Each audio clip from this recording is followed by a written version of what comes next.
Thank you very much, Mr. Speaker. I stand to make a brief contribution, Mr. Speaker, but I want you to allow me a few seconds, Mr. Speaker, since this is the first sitting of the Parliament, I want to thank God for another year, 2024, Mr. Speaker, and I want to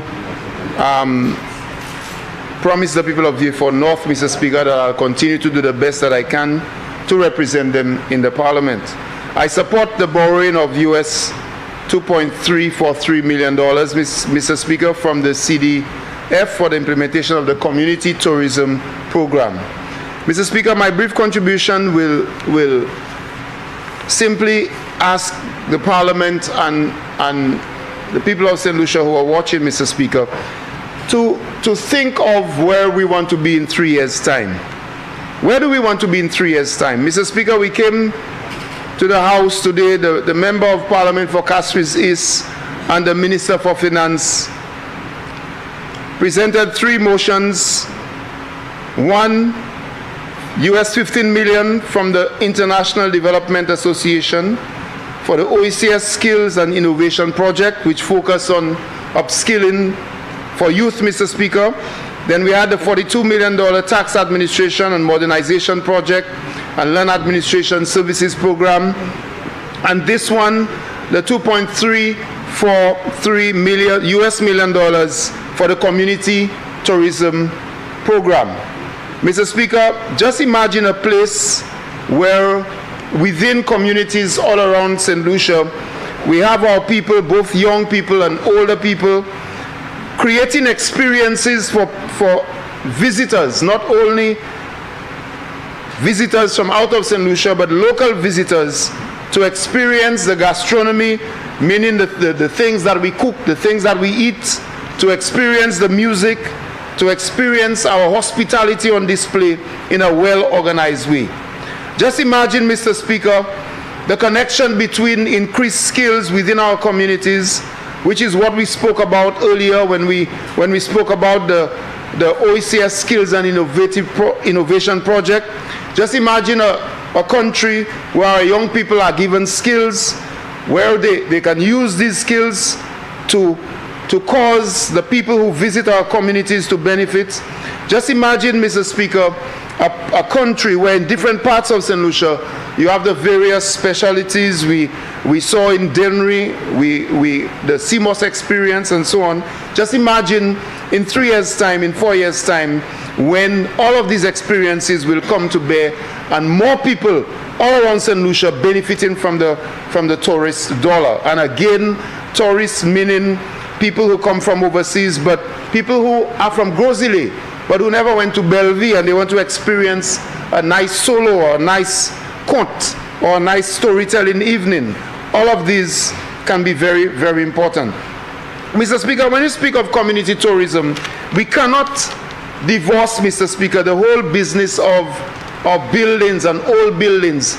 In the city of Castries, for example, the city of Castries, Mr. Speaker, within the city of Castries, there are many buildings that can be rehabilitated. Some of them are ruins, but they have the potential for the development of experiences for individuals, whether they be visitors or even St. Lucians.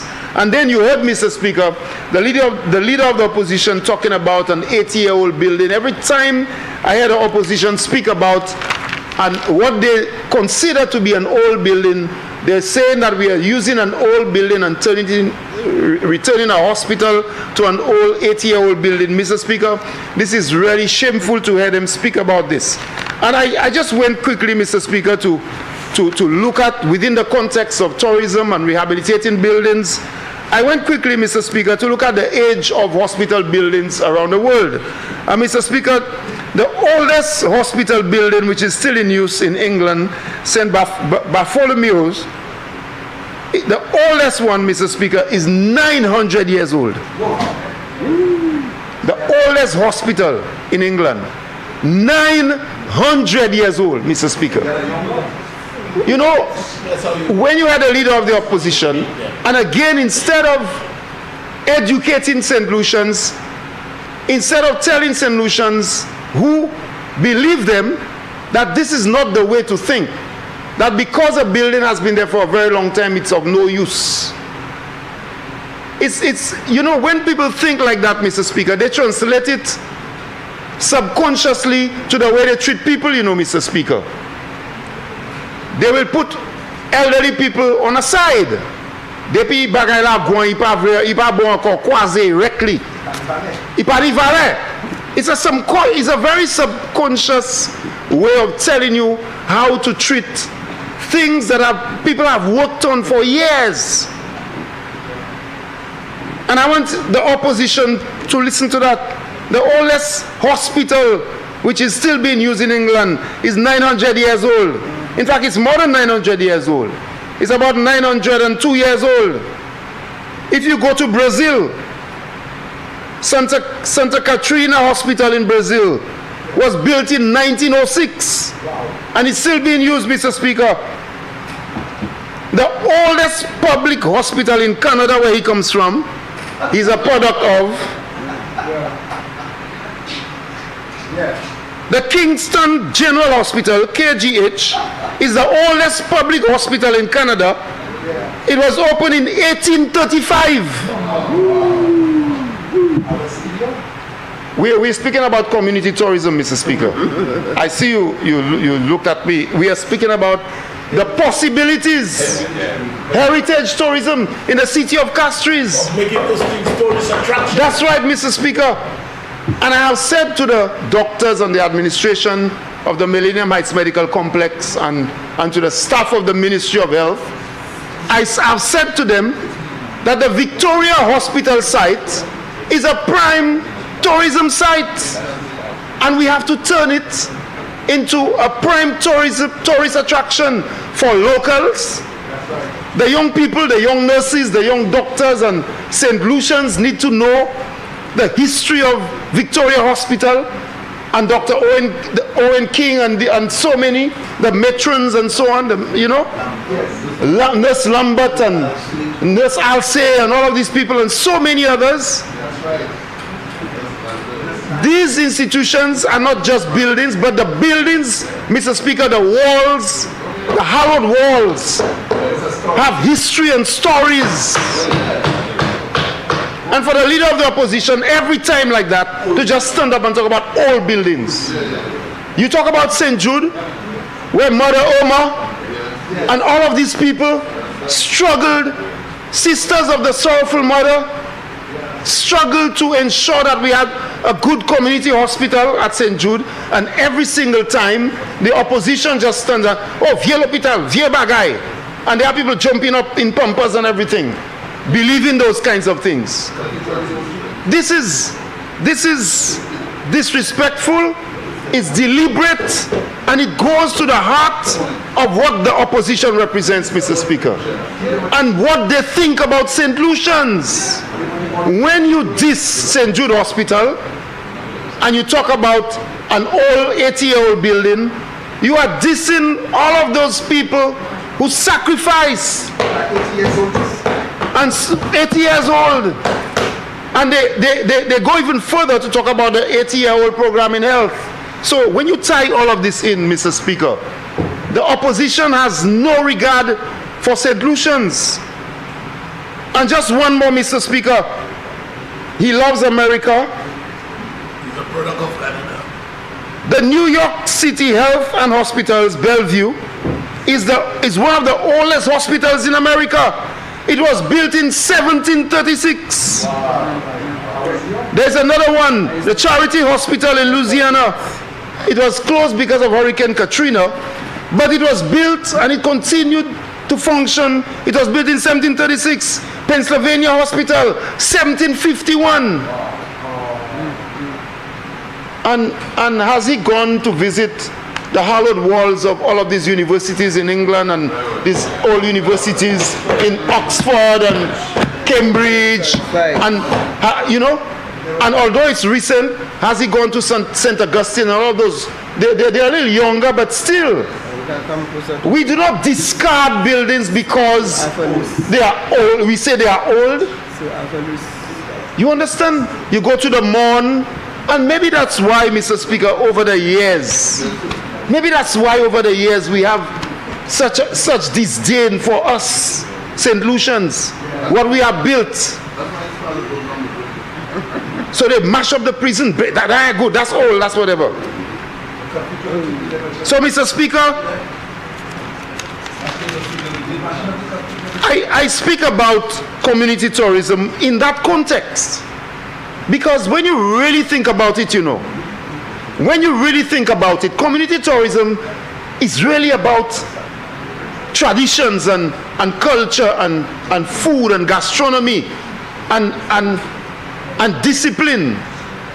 And when the member for Choiseul spoke about what he said, the member for Vieux-Fort South said, and so about how we treat ourselves and our environment, when you really think about it, community tourism is not just about the building and the sea and so on, It's about we are reaching into our heritage, the manners, our St. Lucianness, greeting people nicely, not the violence and so on. So in a way, if we do it well and we bring back community and let's work on an experience, whether it's drumming or singing or taking people to the farms or whatever it is, how we take care of the rivers and so on.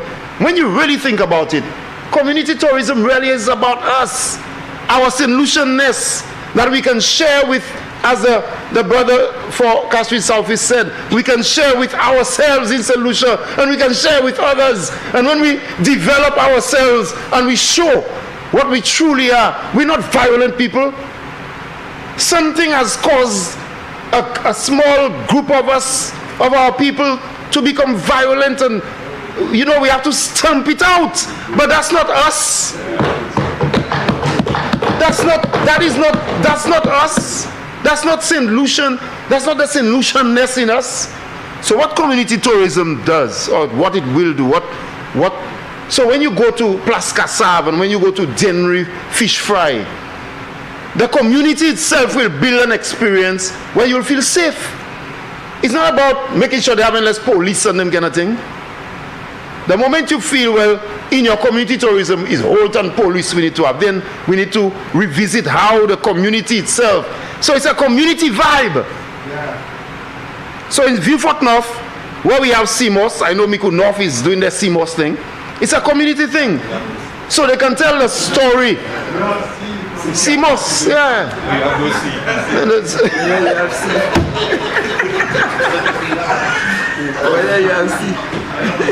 Yes, the people of Vieux-Fort North needs to know that I'm being challenged about us having a seafront. Yeah, we have endless sea. Savants Bay, even where the new hotel is being built, canals, this is Vieux-Fort North.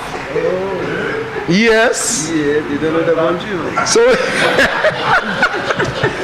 look, now I'm being accused of redrawing the maps. But Mr. Speaker, that's reclaimed territory.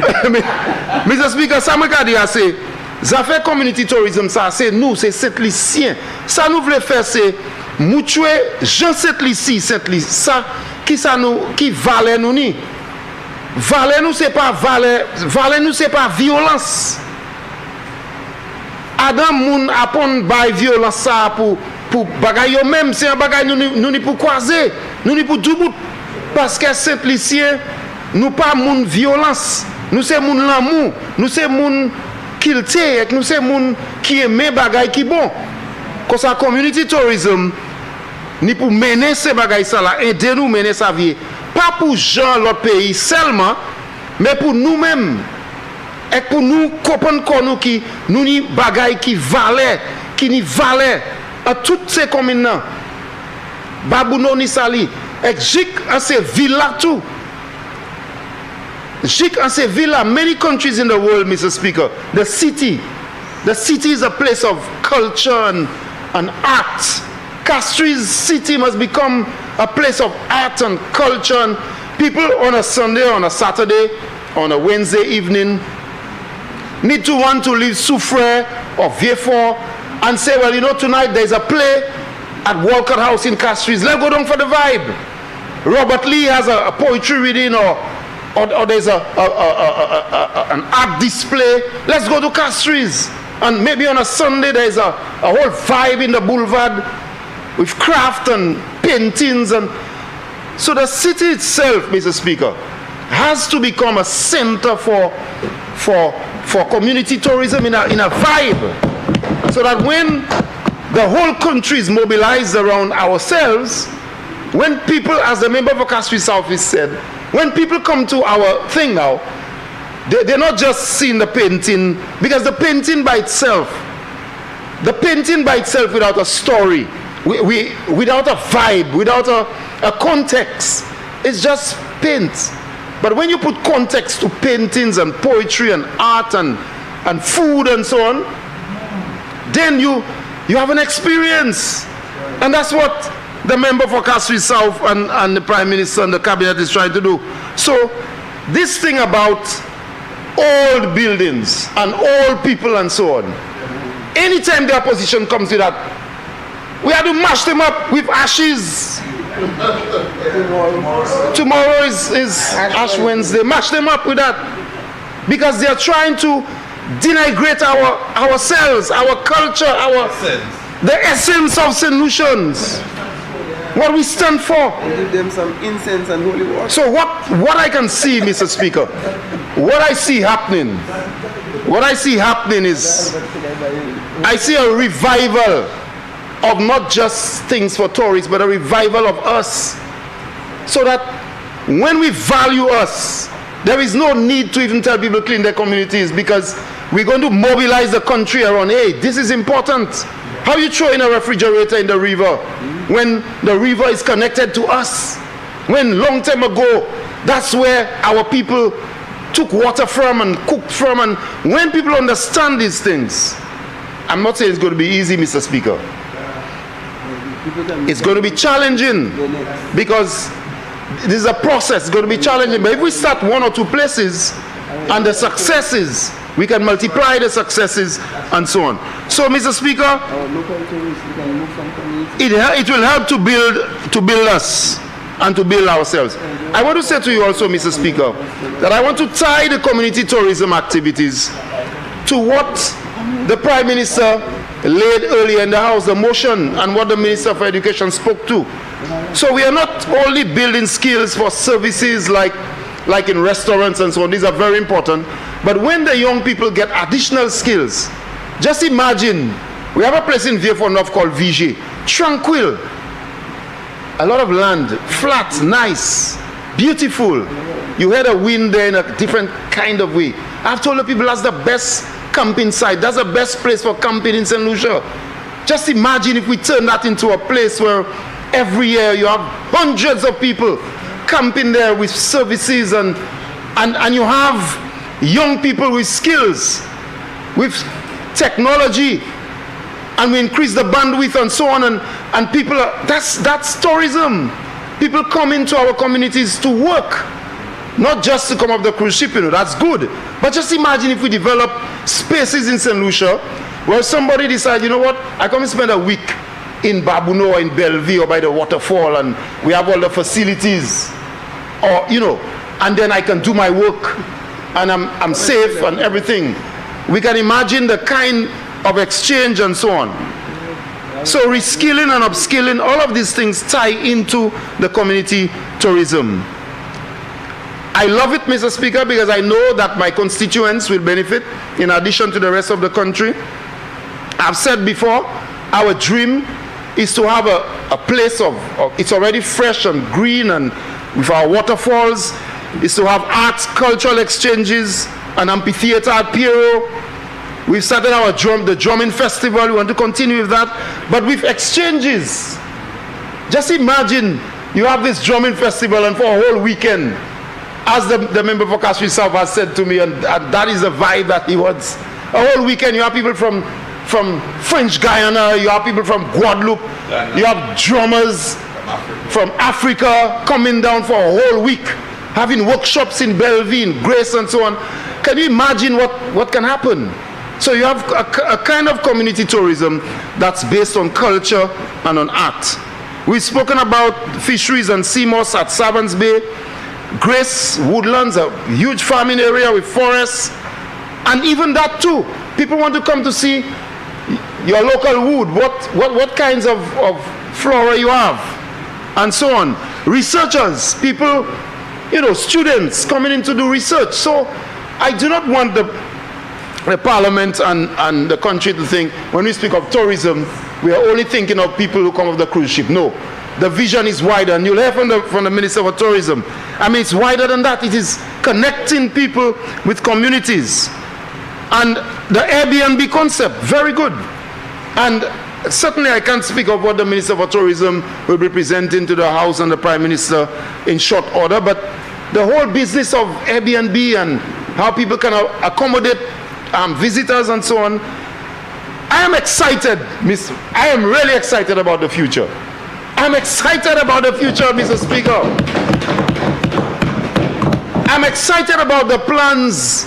Look at the way the Prime Minister presented today and the benefits for the people of St. Lucia. I'm excited.